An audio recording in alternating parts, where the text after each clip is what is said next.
Okay, there we go. Everyone, I'm doing something a little different right now. I'm on the phone, and I'm doing an interview here with the Blockbuster Buster. You wanna like introduce? Hello, hello. Do you wanna like introduce yourself, like saying what you do and whatnot?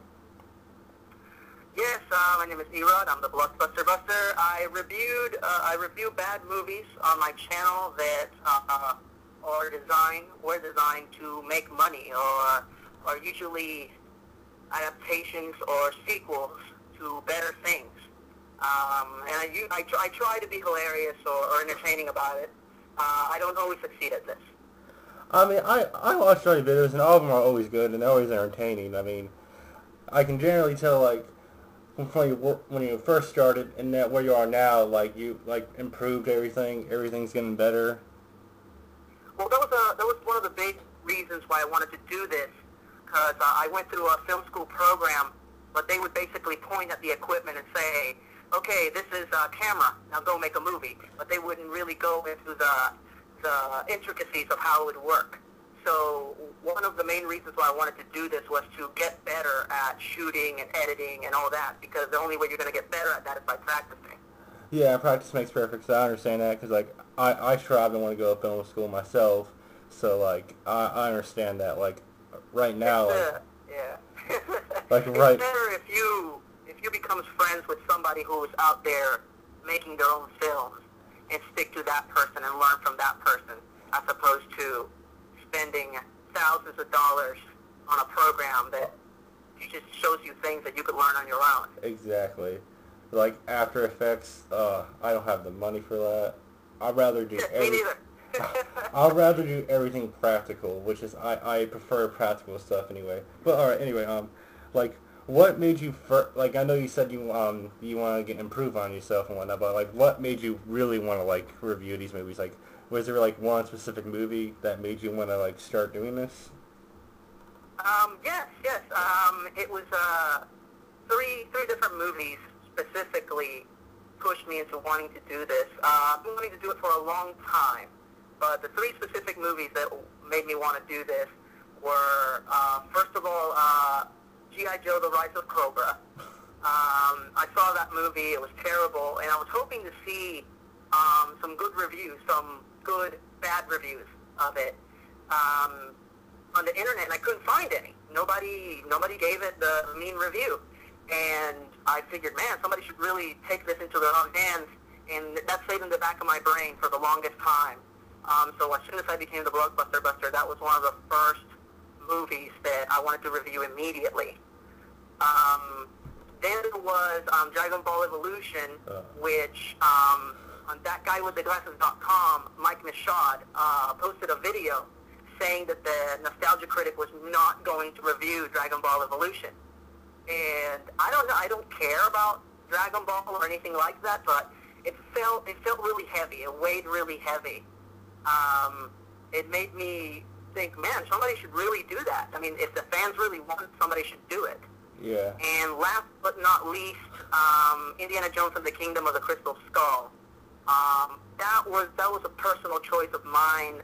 I saw that movie, and it was just such a big letdown for me personally. Yeah. I wanted to run out and burn every print of that movie when I walked out of it. And honestly, I don't hate or dislike every single one of the movies that I review. Yeah. But when I want to channel that anger, like for example, going back to Dragon Ball, I'm not a fan of Dragon Ball, so I don't care that much whether the movie sucks or not. But the fans care. So to channel that anger, I think about Indiana Jones, in the Kingdom of the Crystal Skull, and when I walked out of watching that, and what a big letdown that was for me. And that's always what I go back to channel the anger. I go back to that movie. So yeah, those were the big three events. Yeah, like I agree with you on something like G.I. Joe. It was bad. I agree with you. Like the casting was like awful. Like really, Channing Tatum. I mean, there was like so many better choices. Even like Sam Worthington would have been a better choice than Channing Tatum. No, I agree. Yeah. I agree.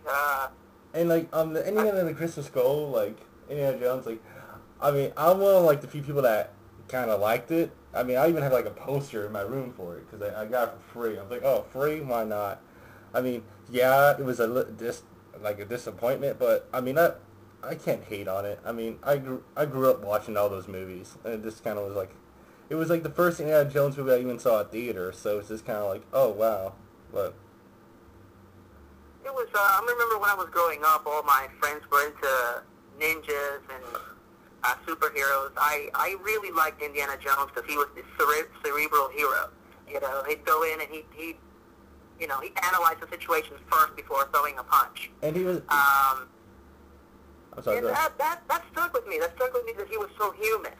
So, Exactly, like I don't know. It just you can like think that he's actually when real. it was they brought back the cast and they brought back the original filmmakers to do it, and they still failed. Yeah, like I mean, if they didn't have aliens in it and just had like literally the crystal skull, I'd be like, hey, but it's just the sole fact that had like the alien and those obscure moments with like the monkeys and the I refrigerator. pretty much checked out when the Gophers I got a close up and got an eye line. The fridge. Everyone talks about that scene, but whatever. All right. What has been like your favorite review you have done like thus far, like with like writing, shooting, editing, all that jazz? Catwoman. I hadn't seen the movie before I actually sat down to review it. Most movies that I review, I've seen them ahead of time. Yeah. But Catwoman, I had no idea. At the end of the Elektra review, where I am told that, hey, you're going to review Catwoman next, and I start screaming like I'm scared. At that point, while I'm shooting that scene, I hadn't seen Catwoman yet. I had no idea how bad it was. I've just heard that it was bad. So when I sat down to actually watch the movie right after I finished that review, and I saw that it truly was that bad, it was like Christmas, Hanukkah, Halloween, and Thanksgiving rammed into one. Yeah. I had pages upon pages of material. There's so much to do, and There's so even much you can stuff make that fun I of. didn't care if I had to discard. It was a delight to write because there was plenty of jokes, plenty of physical stuff for me to do, and then on top of that, it was really well received. It was the staff pick on that guy with the glasses.com. They put it up there for a week or so. That was pretty exciting. And every time somebody that hasn't seen the show asks me, oh, which one should I watch first, I show them that one first. And, hey, if you like this, then definitely watch the rest. Yeah, that would be the one. And I think it's your most viewed. It has 302. Yeah. It's your most viewed out of all your videos. I see right here. So. Yeah, I like rewatching it. It's one of the few that I like going back. Yeah, and like watching I again. always feel kind of weird rewatching like stuff I do. I'm just like, oh, yeah. It's like when you first like watch yourself and look at yourself on camera, you're just like, oh wow, that's kind of awkward. Well, I'm a narcissist, so I love watching myself. I'm not totally narcissist on myself. I'm just like, oh, okay. But anyway, all right, like, what's on your plate as of now? I know. Are you ever gonna get to episode 1? I'm sorry? Are you ever gonna get to Star Wars episode 1? Are you ever gonna review that? Star Wars Episode 1 will be the 100th episode. All right, yeah, because like, it's just like the end, like angry video game there. Like Aaron's like, are you gonna review E.T.? It's just like the Holy Grail, or something like that, or like. But now he's gonna do it. He's gonna do it in the movie. So. Maybe, I don't know. He said gave very few information about his movie. All right. Well, no. He did Oh, at yeah? the end of I believe his last review.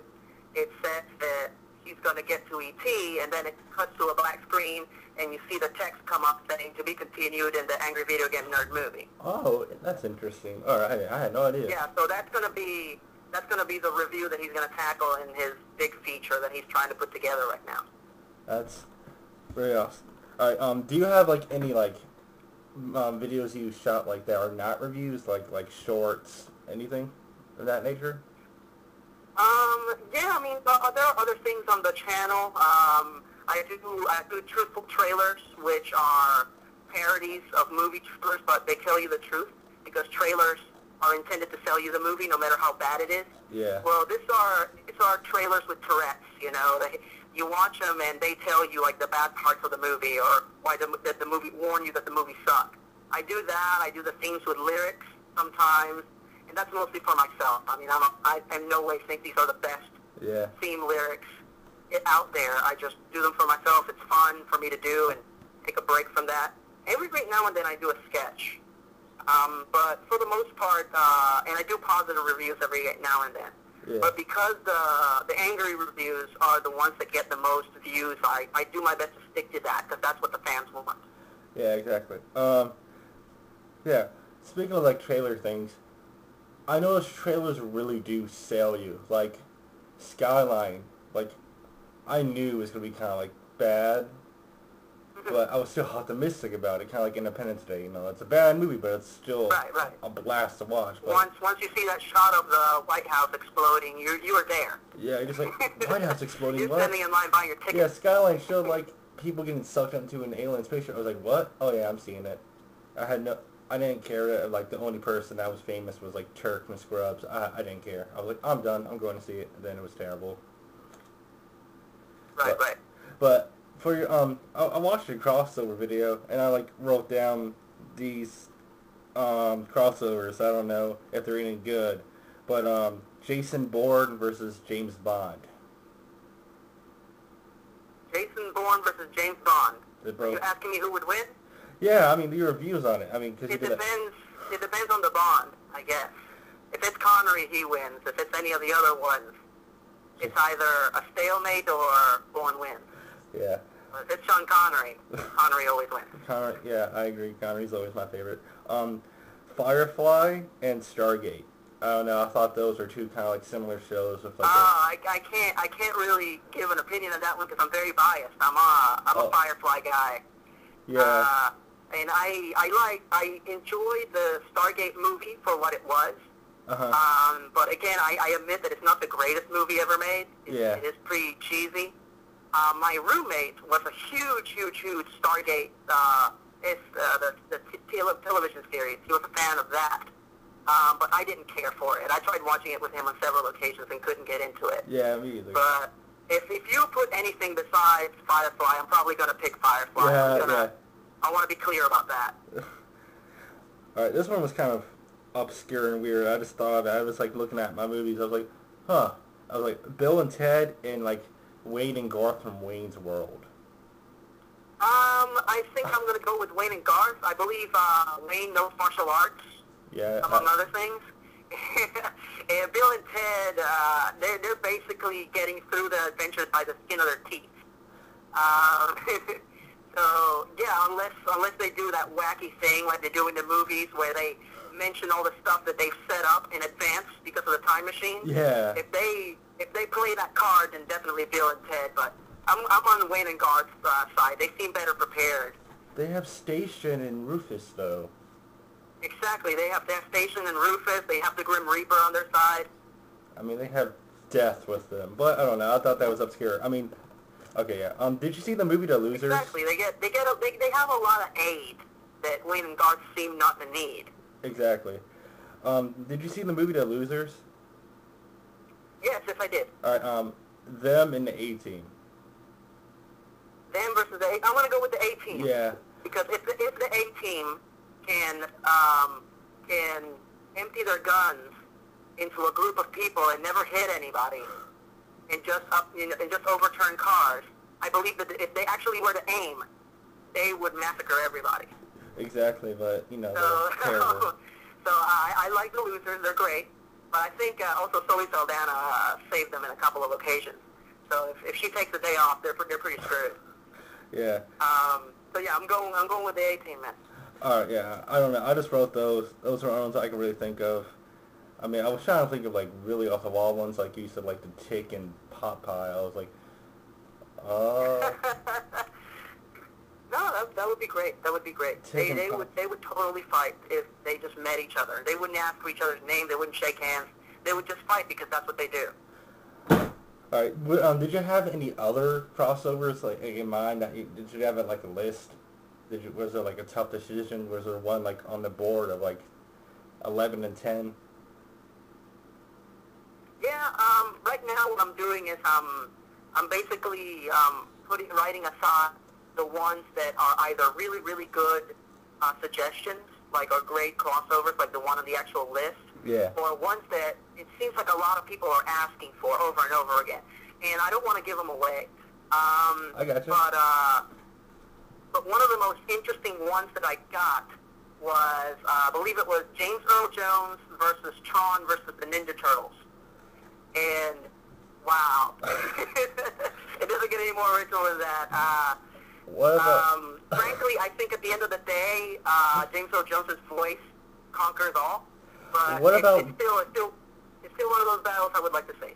What about James Earl Jones and Morgan Freeman? Oh, James Earl Jones, man. Yeah, I mean, both have interesting voices. I love Morgan. Morgan Freeman has the amazing power to make everything that comes out of his mouth sound like the truth, no matter how absurd. Yeah. He tells you that a meteor is hitting the Earth and you're running towards the bunker. The bunker. He tells you that he's God and you're totally, okay, you're God. Yeah, you're God. But James Earl Jones just has so much weight, like, behind his voice and his performances. So, no, I'm going with James Earl Jones. Alright. I was just like, I don't know, they both have amazing voices. No, James Earl Jones. Well, he is Darth Vader. I don't have to see him. All I have to do is hear him, and I'm already, alright, well, I'm done. I'm down. It's like, he's in Big Mama's House 4. I'll go see it. I don't know. Do you have, is there any sequels that, like, you like that other people hate? Kind of like James Rolfe did with his, like, sequels that aren't as bad as everyone thinks? I'm sorry, sequels that what? That you like. Are there any, like, sequels or anything in that nature that you like? Oh, a whole bunch, man. I have nothing against sequels in general. Terminator 2. Gosh, no, Back to the Future 2 is definitely one of the best. Terminator 2, yeah. One of the best movies, period. You don't even have to watch the first one. So no, I have nothing against sequels. I have nothing against movies becoming a series, but it's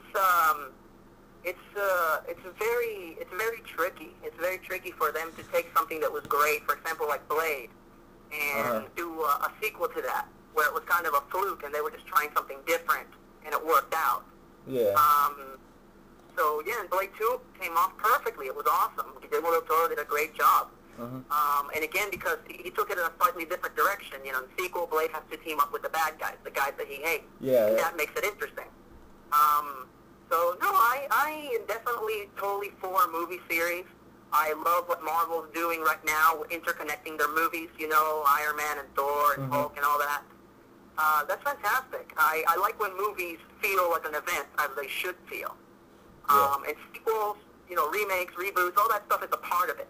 But at the same time, you know, because it's a sequel and it already has that notoriety, already has that fame, and people are going to see it because they recognize the name, sometimes the filmmakers get a little careless. And that's where my character in the show comes in and criticizes these movies, because they knew the movie was going to make money, nobody cares, so they totally besmirch the fans. And so the Blockbuster Buster comes in and points at it and says, oh, that's crap for this reason and that reason. So there you go, man. I have nothing against sequels. Sequels are great. Yeah, but like this year seems like there's so many sequels coming out this year. It's not. That's every year, man. I mean, like, but this year is like literally the year for like sequels and remakes. I mean, I don't know. There was like a list for them. I think there was like 60. I don't know 60, but there was a huge amount of number. I was like, no way. I mean, what was it last year? Last year it was Toy Story 3, Iron Man 2, Narnia 3. It happens every year. There's a joke in the third Back to the Future, because when Back to the Future 3 came out, all the critics were coming down really hard on sequels. And in Back to the Future 3, when they're at the movie theater, ready to send a DeLorean back to the Wild West, if you look at the marquee at the drive-in theater, all the movies listed on the marquee are old movies, I think from the 30s and 40s, that are sequels. And they did that on purpose to show, hey, sequels have been around for a long time. There's nothing new. There's nothing wrong with them. So yeah, man, that's every year. That's how they play the game. You can either accept it or complain about it, like me.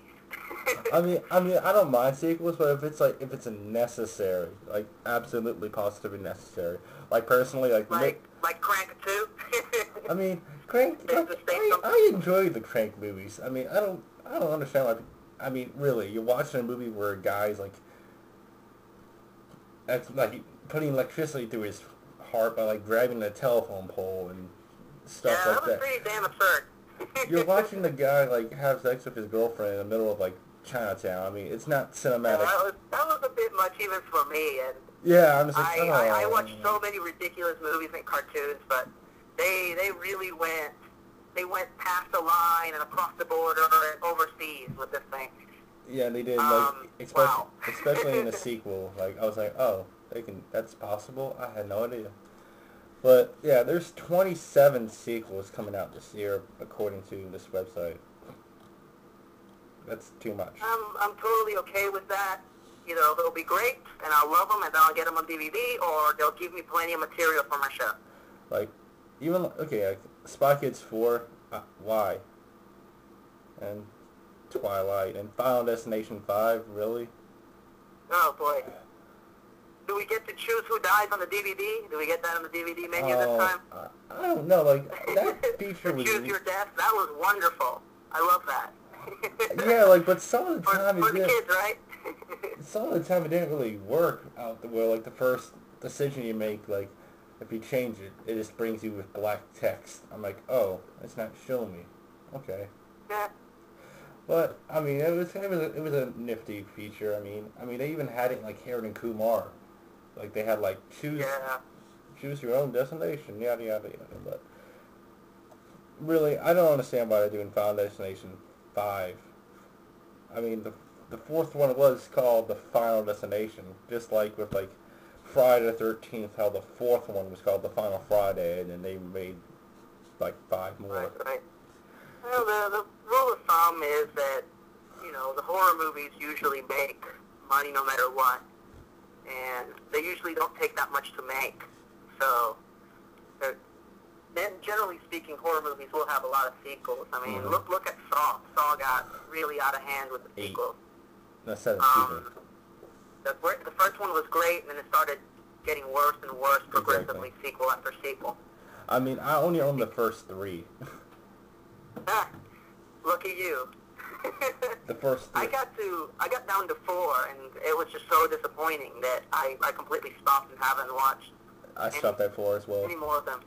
I mean, I kept watching them because I'm curious. I mean, even with like the sequels, I watch them to see what they do more. But it's just like the story got too convoluted, and like he planned everything after he like before. It got to the point where every character was dead, and the movie kept going. Yep, and he's like, I'm like, how much time did this guy have to plan everything before he knew he was gonna get killed?